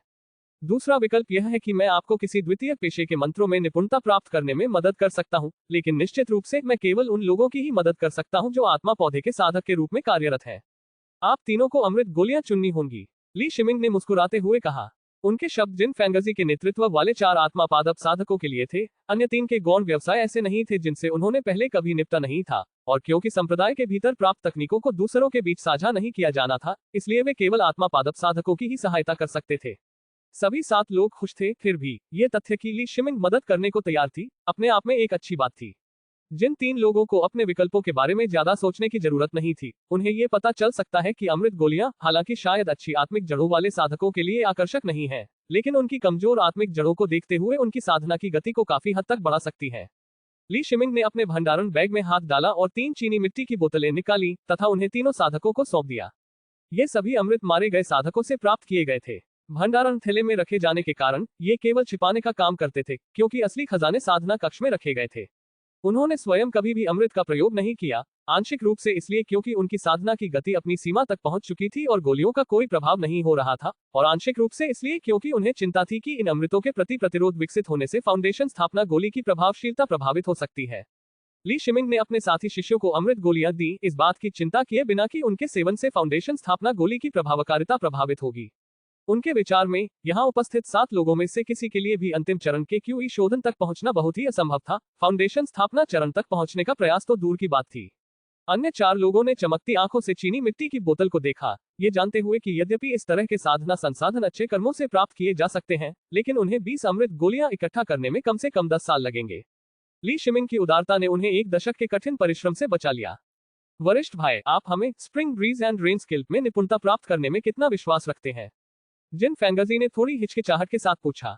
कोई निश्चितता नहीं है, यह मुख्यतः आप पर ही निर्भर करता है। मैं जो सुझाव दे रहा हूं वह केवल एक संभावना है। ली शिमिंग ने उदासीनता से उत्तर दिया। मैं अमृत गोलियां चुनता हूं। उसका जवाब सुनकर बाकी तीनों ने एक साथ अपना निर्णय लिया। जिन फेंगजी अभी भी हिचकिचा रहे थे, उन्हें अच्छी तरह पता था कि अमृत गोलियां 10 साल की कठिन साधना को बचा सकती हैं, लेकिन एक स्पिरिट प्लांट कल्टीवेटर के मंत्रों में निपुणता प्राप्त करने से गोलियों से कहीं अधिक लाभ मिल सकता है। आखिरकार एक स्पिरिट प्लांट कल्टीवेटर 3 से 4 वर्षों के भीतर इन अमृत गोलियों को खरीदने के लिए पर्याप्त आय एकत्र कर सकता है। लेकिन अनिश्चितता ने उसे झिझकने पर मजबूर कर दिया। यह एक अनोखा अवसर था और वह समझती थी कि ली शिमिंग हमेशा बिना शर्त उनकी मदद नहीं करेंगे। कृपया वरिष्ठ भाई, मुझे वसंत हवा और वर्षा कौशल को समझने में मदद करें। जिन फेंगजी ने जोखिम के बावजूद दृढ़ता से निर्णय लिया। स्पिरिट प्लांट कल्टीवेटर बनने से उसका भाग्य बदल सकता है, अन्यथा अमृत गोलियों के साथ भी वह नीचे संघर्ष के चक्र को जारी रखेगी। बिना किसी कौशल पर भरोसा किए कोई भी साधना जगत में लंबे समय तक टिके रहने की उम्मीद नहीं कर सकता था, और वह समुद्री जानवरों से लड़ने के लिए युद्ध में कुशल कोई साधक नहीं थी। पीछे हटो, मुझे आंगन उधार लेना है, ली शिमिंग ने मुस्कुराते हुए बाकी 6 लोगों से कहा। उन्होंने अपनी अपनी अमृत गोलियां ली और एक तरफ हट गए, जिससे जगह खाली हो गई। ली शिमिंग ने झंडों का एक सेट निकाला। उसने झंडों को यूं ही जमीन पर फेंक दिया, और हालांकि उनकी व्यवस्था अव्यवस्थित लग रही थी, लेकिन जैसे ही आखिरी झंडा जमीन में गड़ा, झंडे अचानक गायब हो गए। जूनियर सिस्टर जिन, फॉर्मेशन में कदम रखें और spring breeze and rain skill को लागू करने का प्रयास करें। उन्होंने जिन फेंगजी को सिर हिलाकर निर्देश दिया। जिन फेंगजी ने घबराए हुए मन से इस संरचना में प्रवेश किया। उन्हें यकीन नहीं था कि उनका निर्णय सही था या नहीं, लेकिन उन्हें पता था कि उन्हें दृढ़ रहना होगा। संरचना के अंदर उसने स्प्रिंग ब्रीज और रेन स्किल का प्रयास करना शुरू किया। वह spring breeze and rain skill के जादुई रून्स से बहुत परिचित थी, लेकिन वह वास्तविक अर्थ नहीं समझ पा रही थी, जो शायद उसकी प्रतिभा या अनुभव से संबंधित था। शिष्यों के इस समूह ने कभी कठिनाई का सामना नहीं किया था, उन्होंने शायद ही कभी खेत देखा था, खेती करना तो बहुत दूर की बात थी। इससे उनके लिए वसंत ऋतु की हवा और वर्षा कौशल को समझना और भी कठिन हो गया, जबकि उनके पास उनके संप्रदाय का वास्तविक मार्गदर्शन था, जो सर्वशक्तिमान नहीं था। संप्रदाय के भीतर स्पिरिट प्लांट कल्टीवेटर्स की संख्या में हमेशा उल्लेखनीय वृद्धि के लिए संघर्ष किया गया था, जिससे पता चलता है कि यह कितना चुनौतीपूर्ण था। जिन फेंगजी ने अपनी सीमित आध्यात्मिक शक्ति से हवा में वसंत ऋतु की हवा और वर्षा कौशल के रून खींचे। उसके चारों ओर परिवर्तन हुए, हल्की सी बूंदाबांदी जमीन पर गिरने लगी और वर्षा के पोषण से बीज अंकुरित होने लगे। अंकुर लंबे हो गए, हरियाली बढ़ गई और भूमि पर जीवन के चिन्ह उभरने लगे। ली शिमिंग ने जिन फेंगजी को वसंत हवा और वर्षा कौशल के वास्तविक अर्थ का सबसे प्रामाणिक प्रदर्शन देने के लिए एक भ्रम सरणी का इस्तेमाल किया था। अन्य एरे मास्टर्स के हाथों में, यहां तक कि एक उच्च स्तरीय एरे मास्टर के हाथों में भी, इल्यूजन एरे के प्रभाव की तुलना उसके द्वारा स्थापित किए गए प्रभाव से नहीं की जा सकती। ऐसा इसलिए नहीं था कि उन्होंने उच्च स्तरीय एरे मास्टर को पीछे छोड़ दिया था, बल्कि इसलिए कि वे स्वयं एक इंटरमीडिएट स्पिरिट प्लांट कल्टीवेटर थे, और spring breeze and rain skill की उनकी समझ इल्यूजन एरे के साथ मिलकर प्रभाव को अधिकतम कर देती थी। उन्होंने अपने 4 साथी शिष्यों के सामने ये प्रस्ताव रखने का साहस किया, क्योंकि उन्हें इसकी सफलता पर पूरा विश्वास था।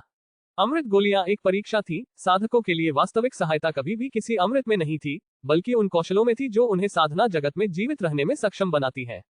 स्पिरिट प्लांट कल्टीवेटर को कभी कम मत आंकिए। एक जूनियर स्पिरिट प्लांट कल्टीवेटर भी उसी रैंक के एक साधारण कल्टीवेटर से कहीं ज्यादा फायदा कमा सकता है। इंटरमीडिएट स्तर तक आगे बढ़ने की उसकी क्षमता का तो जिक्र ही नहीं।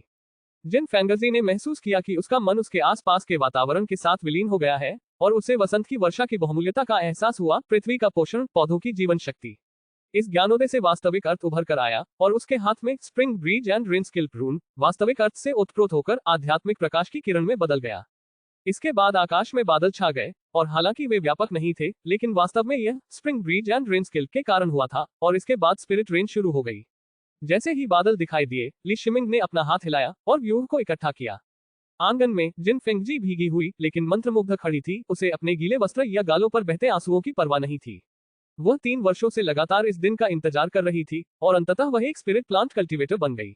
वरिष्ठ भाई, धन्यवाद। आत्मा की बारिश बंद होने के बाद उसे होश में आने में थोड़ा समय लगा, और उसने ली शिमिंग के प्रति कृतज्ञता में गहरा प्रणाम किया।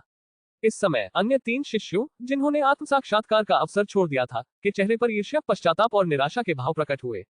कौन यह अनुमान लगा सकता था कि ली शिमिंग के हस्तक्षेप से जिन फेंगजी एक स्पिरिट प्लांट कल्टीवेटर के बुनियादी मंत्रों में महारत हासिल कर लेगा और एक जूनियर स्पिरिट प्लांट कल्टीवेटर बन जाएगा। यदि उन्हें पता होता कि इसका परिणाम ऐसा होगा, तो वे किसी भी कीमत पर अमृत गोलियां अपने हाथों में नहीं लेते। जिन फेंगजी की उत्तेजना को देखते हुए उनके पास मौजूद अमृत गोलियों का आकर्षण अचानक खत्म हो गया।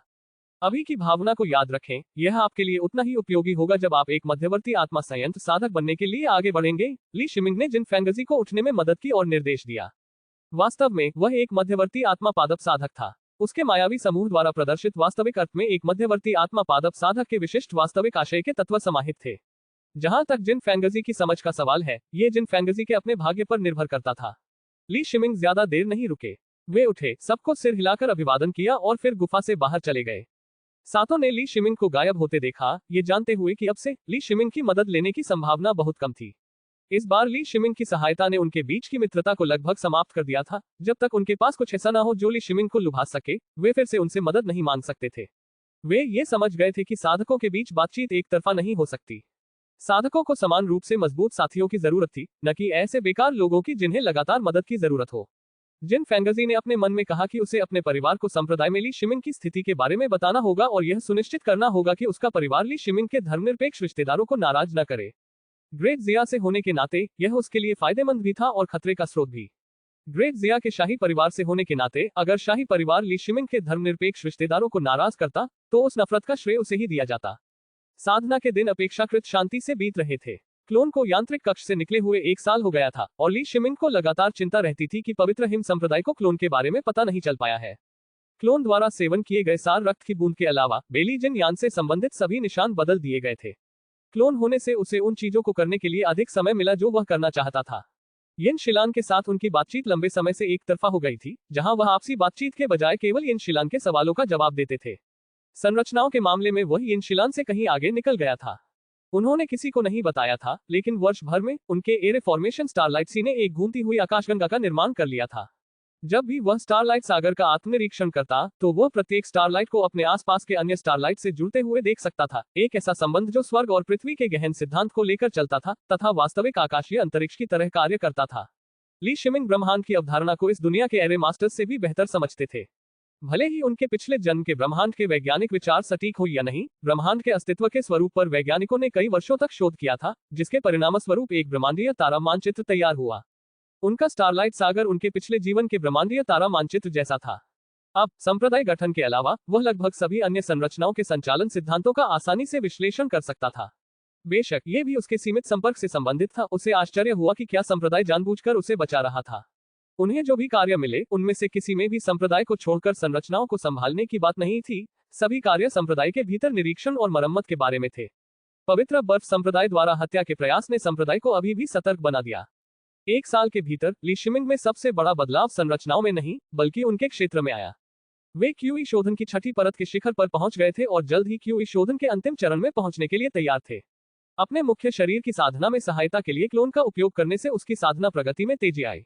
ऐसा नहीं था कि संप्रदाय में कोई साधक नहीं था जिसे उसकी साधना की गति अजीब लगती हो, लेकिन संप्रदाय के सभी शक्तिशाली साधक यिन शिलान से उसके संबंध के बारे में जानते थे। जब तक इसमें गोल्डन कोर साधक शामिल था तब तक सब कुछ तर्कसंगत लगता था। ली शिमिंग एक साथ कई काम करते थे। वह भूमिगत स्थान में आध्यात्मिक झरने के पास बैठे थे, आध्यात्मिक चाय की चुस्कियां ले रहे थे और आध्यात्मिक विचारों का उपयोग करके गठन झंडे बना रहे थे। क्लोन ने पास की एक मशीन पर एक बड़े हाइड्रोलिक प्रेस को संचालित किया जिसमें धातु की शीटों का प्रसंस्करण किया गया। अचानक उसकी पहचान जेड डिस्क कांप उठी और एक चमकदार रोशनी निकली। संप्रदाय आपातकालीन सभा आदेश। 4 साल पहले संप्रदाय में शामिल होने के बाद से यह पहली बार था जब उसे संप्रदाय आपातकालीन सभा आदेश मिला था। बिना किसी हिचकिचाहट के उसने अपने हाथ की एक लहर से क्लोन को यांत्रिक कक्ष में वापस बुला लिया और गुप्त पानी के नीचे के मार्ग से ईगल बीक द्वीप से बाहर निकल गया। अब तक उसकी उड़ान ब्लैक स्पैरो विंग पर ज्यादा निर्भर नहीं थी, मुख्यतः इसलिए क्योंकि ब्लैक स्पैरो विंग एक अद्वितीय गुणों वाला आत्मिक उपकरण था। जैसे जैसे उसकी शक्ति क्यूई शोधन की छठी परत के शिखर पर पहुंची, उसकी आध्यात्मिक शक्ति 1000 मील की दूरी तक की उड़ानों के लिए टूटी हुई जेड तलवार को नियंत्रित करने के लिए पर्याप्त हो गई। तलवार से बचकर भागने की उड़ान उनकी तलवार चलाने की तकनीक को प्रशिक्षित करने के साधन के रूप में काम करती थी और यह उनकी उड़ान का सामान्य तरीका भी बन गया था। उनकी तलवार की रोशनी संप्रदाय संरचना में उड़ गई और उन्होंने संप्रदाय के अंदर कुछ भी असामान्य नहीं देखा। सभी साधक अपनी अपनी गतिविधियों में लगे हुए थे। जब वह दुई पीक पर स्पिरिट मैकेनिज्म पवेलियन के सामने उतरे तो जूनियर मास्टर झूगे पहले से ही पवेलियन के बाहर उनका इंतजार कर रहे थे। उनके पीछे यिन शिलान खड़ा था। मैं जूनियर मास्टर को अपना सम्मान अर्पित करता हूँ। ली शिमिंग ने झुककर यिन शिलान को सिर हिलाया। शिमिंग, आमतौर पर संप्रदाय आपको लेट स्टेज क्यूई शोधन तक पहुंचने से पहले छोड़ने की अनुमति नहीं देता, लेकिन इस बार मामला अलग है। हमें आपकी मदद की जरूरत है। जूनियर मास्टर झूगे ने गंभीरता से कहा। मैं स्वाभाविक रूप से संप्रदाय की सेवा करने के लिए तैयार हूँ। जब जूनियर मास्टर झूगे इतने गंभीर थे तो ली शिमिंग कुछ भी अनुचित नहीं कहेंगे। मैं भी इस बार तुम्हारे साथ चलूंगा, मेरे साथ उड़ने वाली नाव पर आओ। जूनियर मास्टर झूगे ने और कुछ नहीं कहा और उनके हाथ के एक इशारे से एक उड़ने वाली नाव प्रकट हो गई।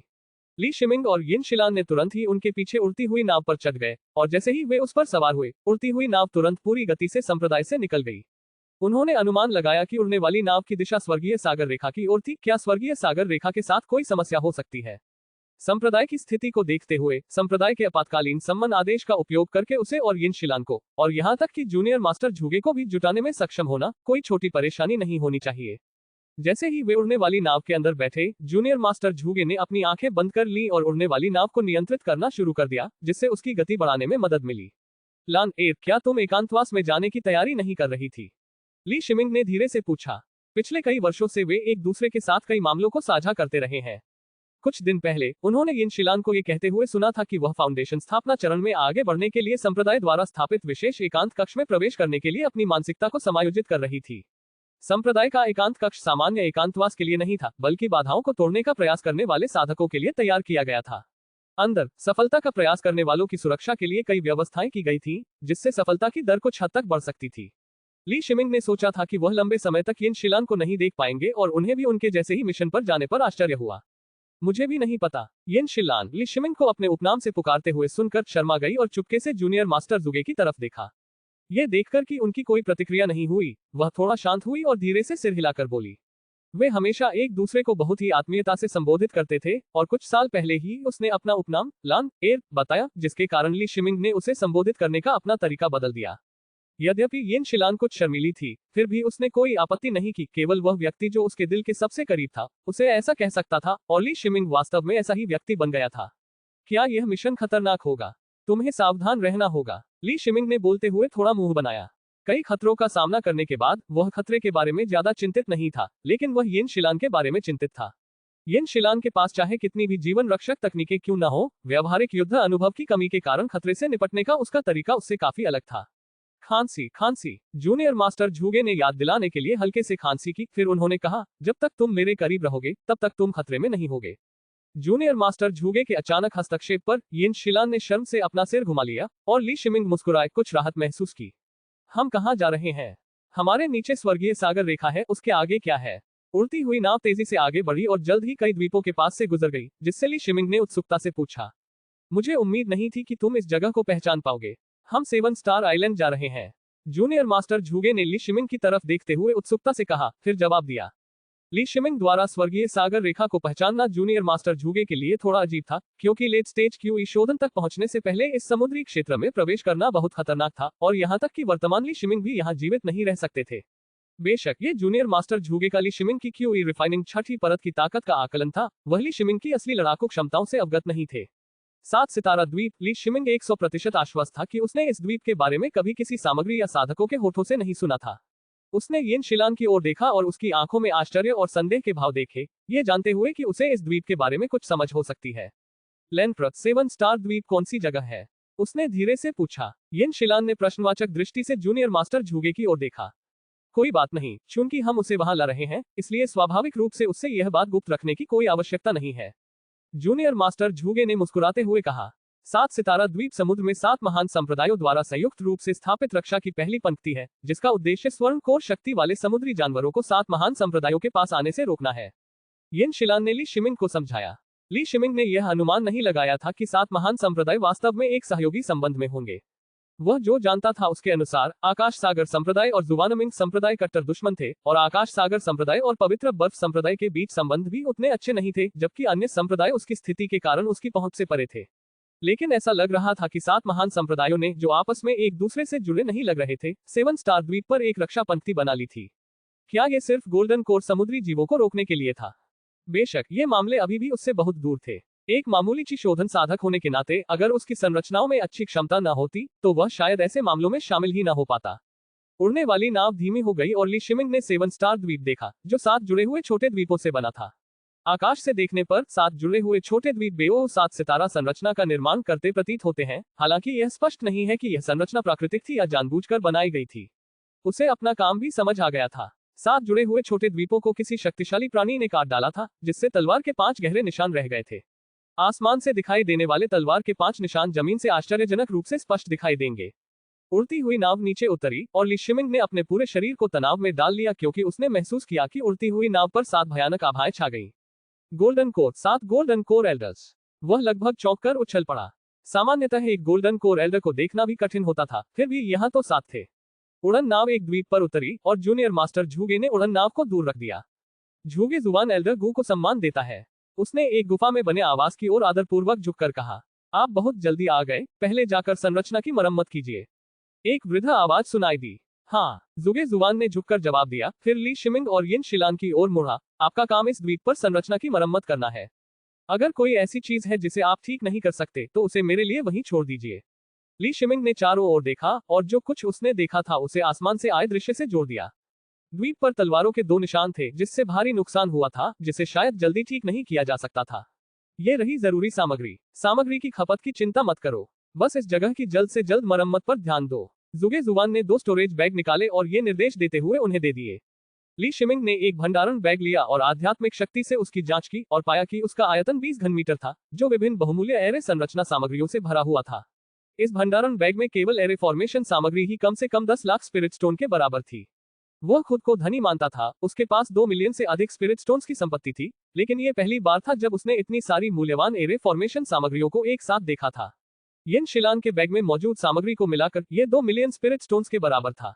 ये तो बताने की जरूरत ही नहीं कि जुगे जुबान को जिन सामग्रियों की जरूरत थी वे और भी कीमती थी और उनकी कीमत शायद उनके बैग में मौजूद चीजों से कहीं ज्यादा थी। ये तो सिर्फ एक द्वीप की मरम्मत थी। सभी 7 छोटे द्वीपों को अलग अलग स्तर का नुकसान हुआ था और सिर्फ 7 स्टार द्वीप की संरचनाओं की मरम्मत ही एक साधारण साधक के लिए बहुत बड़ी रकम थी। ली शिमिंग और यिन शिलान साथ मिलकर काम करने के आदी थे। वे एक साथ काम करते थे जबकि झूगे जुबान अकेले काम करते थे। ली शिमिंग और यिन शिलान एक तलवार के निशान के पास पहुंचे जो 3 मीटर गहरा और 5 मीटर से अधिक चौड़ा था, जिसकी लंबाई का अनुमान लगाना असंभव था क्योंकि तलवार का निशान सीधे द्वीप के आर पार जाता था। अपने आध्यात्मिक विचार का उपयोग करते हुए ली शिमिंग ने महसूस किया कि तलवार के निशान के अंदर की ऊर्जा साफ हो गई होगी, अन्यथा निशान के भीतर की अवशिष्ट ऊर्जा ही एक बहुत बड़ी परेशानी का विषय होगी। आध्यात्मिक विचार की सहायता से उन्होंने मरम्मत का काम शुरू किया। यह व्यवस्था मुख्य रूप से BO7 स्टॉस फॉर्मेशन पर आधारित थी, जिसे अन्य कई संरचनाओं के साथ मिलाकर एक अत्यंत मजबूत रक्षात्मक व्यूह रचना बनाई गई थी।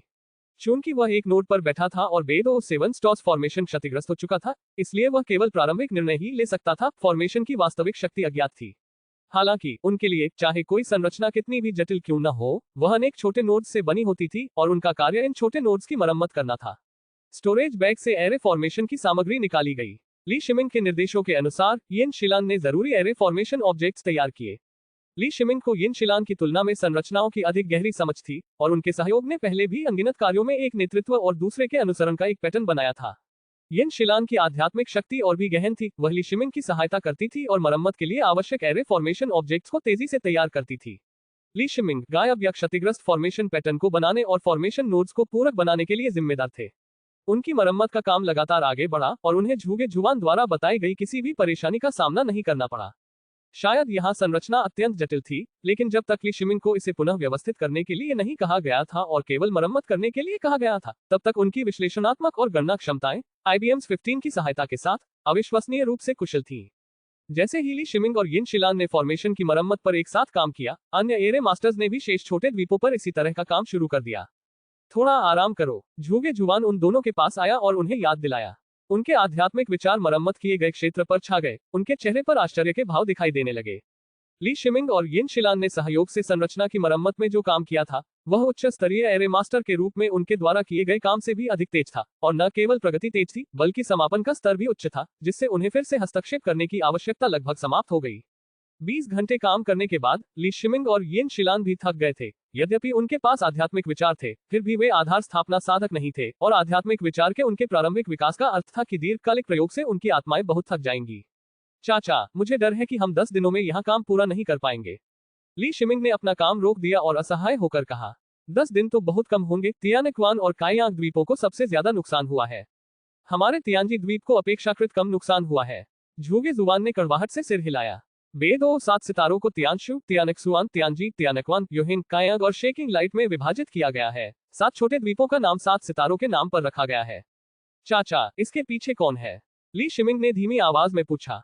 उन्होंने यह नहीं पूछा कि क्या ये समुद्री जानवरों का काम था, क्योंकि कोई भी आंख वाला व्यक्ति देख सकता था कि यह तलवार की रोशनी के कारण हुआ था। केवल साधक ही तलवार की रोशनी का उपयोग कर सकते थे, और वह सोच रहा था कि 7 गोल्डन कोर एल्डर्स के सामने इस तरह से संरचनाओं को काटने के लिए किस तरह के शक्तिशाली तलवार साधक की आवश्यकता होगी। इतना मत पूछो, तुम्हारा काम संरचना की मरम्मत करना है। झूगे जुवान ने हाथ हिलाकर संकेत दिया कि ली शिमिंग को आगे कुछ नहीं पूछना चाहिए। जवाब में उसकी आवाज धीमी और गंभीर थी। यह देखकर ली शिमिंग अपनी जिज्ञासा को दबा सके और आराम करने के लिए बैठ गए। उसने तले हुए बांस के अंकुर, मीठी खट्टी पसलियां, चावल के आटे में पका हुआ सुअर का मांस, 2 बार पका हुआ सुअर का मांस और ब्रेस्ड सुअर का मांस, ये सब स्पिरिट फूड निकाले और उन्हें एक छोटी सी अस्थायी मेज पर रख दिया। फिर उसने स्पिरिट राइस के 2 कटोरे निकाले और उन्हें एक तरफ रख दिया। ओह अंकल, क्या आप हमारे साथ भोजन पर आना चाहेंगे? तभी उसे झूगे जुवान की याद आई और उसने एक और जैड कटोरा निकाला और पूछा, मैं संभवतः नहीं खा सकता। झूगे जुवान ने यिन शिलान को देखा, जो ली शिमिंग के बगल में धीरे से खड़ा था, और अपना सिर हिलाए बिना नहीं रह सका। ली शिमिंग ने जिद नहीं की, उसने यिन शिलान को बैठने को कहा। पिछले मरम्मत कार्य में उनकी काफी ऊर्जा खर्च हो गई थी और उन्हें आराम करने के लिए अच्छे खाने की जरूरत थी। यिन शिलान की पिछली स्पिरिट फूड रेंज ज्यादातर शाकाहारी थी, लेकिन चूंकि ली शिमिंग ने हजारों समुद्री जानवरों के शरीर प्राप्त किए थे, इसलिए हालांकि उन्होंने समुद्री जानवरों के शरीर को संसाधित किया था, उन्होंने कई खाद्य भागों को भी रखा था। ली शिमिंग ने ईगल बीक द्वीप पर जो भी स्पिरिट पौधे लगाए थे, वे सभी बिल्कुल सही मसाले थे। लंबे समय से इन समुद्री जानवरों का मांस यिन शिलान और ली शिमिंग का मुख्य भोजन रहा था। यहाँ तक कि स्पिरिट मीट को और अधिक स्वादिष्ट बनाने के लिए ली शिमिंग ने IBM's 15 के अंदर की सामग्री से खाना बनाना सीखा था और अपने पिछले जीवन के कई प्रसिद्ध व्यंजनों में महारत हासिल की थी। आजकल यिन शिलान को स्पिरिट मीट खाने की आदत हो गई थी और ली शिमिंग की देखभाल की भी वह आदी हो गई थी। जैसे ही ली शिमिंग और यिन शिलान बड़े चाव से खाना खा रहे थे, एक आकृति उनके पास आकर रुकी। ली शिमिंग ने महसूस किया कि उसका पूरा शरीर गतिहीन हो गया है, मानो किसी चीज से बंधा हुआ हो। पिताजी, यिन शिलान ने उस व्यक्ति को देखा और खुशी से खड़ी हो गई। लेकिन तभी उसे अपने बगल में ली शिमिंग की याद आई और वह अपना सिर नीचे झुकाने से खुद को नहीं रोक सकी। वह आड़ू के फूल की तरह शर्मा गई। उसका संबोधन सुनकर ली शिमिंग को नवागंतुक की पहचान अच्छी तरह से पता चल गई। यिन शिलान की चीख के साथ ही उसने महसूस किया कि उसके शरीर की अकड़न दूर हो गई और बंधे होने का एहसास गायब हो गया। तो ये ली शिमिंग है ना? वाकई एक अच्छा नौजवान। एल्डर यिन ने यिन शिलान को स्नेह से देखा और उससे बात करते हुए अपनी आंखों में एक चमक के साथ ली शिमिंग की ओर देखने के लिए अपना सिर घुमाया। ली शिमिंग को एक ठंडक महसूस हुई। उसे संदेह था कि यदि यिन शिलान की उपस्थिति न होती तो एल्डर यिन की निगाहें उसे वहीं मार देती। वास्तव में एल्डर यिन ली शिमिंग से काफी संतुष्ट थे, लेकिन अपनी बेटी को उनके साथ भोजन करते देख उन्हें किसी तरह असहज महसूस हुआ, चाहे वह उन्हें कैसे भी देखते हो। एल्डर यिन की धारणा में ली शिमिंग की शक्ति उनकी आयु के अनुसार साधारण साधकों में अत्यंत उत्कृष्ट थी। और ली शिमिंग ने शरीर शोधन तकनीक भी सीख ली थी और यहाँ तक कि आध्यात्मिक विचार को भी समझ लिया था, जो कि एक शीर्ष स्तरीय प्रतिभा के लिए लगभग मानक था। लेकिन वह जानता था कि संप्रदाय ने ली शिमिंग को इस प्रकार की साधना प्रदान नहीं की थी। यह पूरी तरह से उसके अपने सौभाग्यपूर्ण अनुभवों के कारण था। इसके अलावा और सबसे महत्वपूर्ण बात यह है कि ली शिमिंग की संरचना में दक्षता बहुत मजबूत थी। एल्डर यिन अपनी बेटी को अच्छी तरह समझते थे। उन्हें चिंता थी कि उदासीन यिन शिलान को उपयुक्त जीवन साथी ढूंढने में संघर्ष करना पड़ेगा। यिन शिलान कई शीर्ष स्तर की प्रतिभाओं से मिल चुकी थी और अपनी स्थिति के कारण वह उनमें से कई लोगों के लिए लक्ष्य बन गई थी, लेकिन कोई भी उसकी नजर में नहीं आ सका। मैंने देखा है। ली शिमिंग जल्दी से सलामी देने के लिए खड़ा हुआ, लेकिन उसे समझ नहीं आया कि एल्डर यिन को कैसे संबोधित करे। एल्डर यिन ने अपनी पहचान का खुलासा नहीं किया था और चूंकि ली शिमिंग ने यिन शिलान के साथ इस मामले पर चर्चा नहीं की थी, इसलिए वह उसे गलत पहचान से संबोधित करने से डर रहे थे। मुझे बस अंकल कहो, एल्डर यिन ने अपने सिर को अनिवार्य रूप से हिलाते हुए कहा, जब उन्होंने कुछ चिंतित यिन शिलान की ओर देखा। मैंने अंकल यिन को देखा है। ली शिमिंग ने खुद को सही किया। दूर से देखकर झूगे जुबान अपने मुंह के कोनों को हिलाने से खुद को नहीं रोक सका और ली शिमिंग के अच्छे भाग्य पर मन ही मनाहे भरने लगा। ऐसा लग रहा था जैसे उसने एक बहुत शक्तिशाली सहयोगी को पकड़ लिया हो। श्रीमान यिन, क्या आपको वह व्यक्ति नहीं मिला? छायाओं का एक समूह नीचे उतरा और एक वृद्ध भिक्षु ने सबसे पहले बात की। ली शिमिंग का पहले से ही घबराया हुआ दिल धड़कना लगभग बंद हो गया, क्योंकि नीचे उतरती हुई आकृतियों ने उन पर अत्यधिक दबाव का एहसास कराया। ये सभी लोग गोल्डन कोर थे। इस छोटी सी अवधि में उन्होंने इतने अधिक गोल्डन कोर देखे थे जितने के बारे में उन्होंने अपने पूरे जीवन में पहले कभी नहीं सुना था। यिन शिलान ने गुप्त रूप से आवाज संचरण का उपयोग करके ली शिमिंग को गोल्डन कोर की पहचान से परिचित कराना शुरू कर दिया, जो गोल्डन कोर के सामने बहुत प्रभावी नहीं था, लेकिन एल्डर यिन के चेहरे को देखते हुए किसी को भी ऐसी छोटी छोटी हरकतों से कोई आपत्ति नहीं होगी। ली शिमिंग को समझ में आया कि ये गोल्डन कोर 7 प्रमुख संप्रदायों के बुजुर्ग थे। नहीं, इतनी गंभीर चोटों के कारण वह कहीं मर भी गया होगा। एल्डर यिन ने अपना सिर हिलाया। यह इतना आसान नहीं हो सकता।